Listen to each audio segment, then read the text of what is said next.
ពាក្យ another ហើយជាមួយនឹង other ពីរនឹងខុសគ្នាបើអញ្ចឹងទី1ហ្នឹងនិយាយពីពាក្យ another ហ្នឹងបើនិយាយចូលយកវាស្មើនឹងពាក្យ one more ឬក៏ extra one បបកខ្មែរទៅ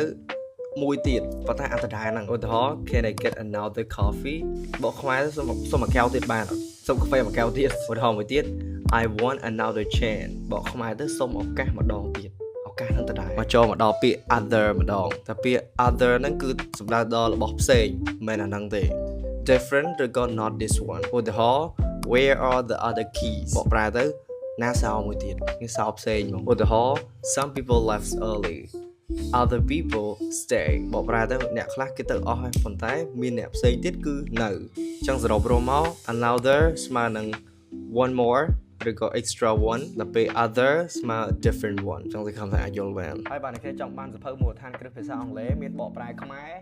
មាន5ក្បាលអាចឆានមកខ្ញុំបានហើយតម្លៃវា$26ស្មើ140,000 5ក្បាលនេះណាសៀវភៅមានដូចជាសញ្ញាអានភាសាអង់គ្លេសសន្ទនាប្រចាំថ្ងៃពាក្យន័យដូចពាក្យស្លោកហើយសៀវភៅវេយ្យាករណ៍អរគុណ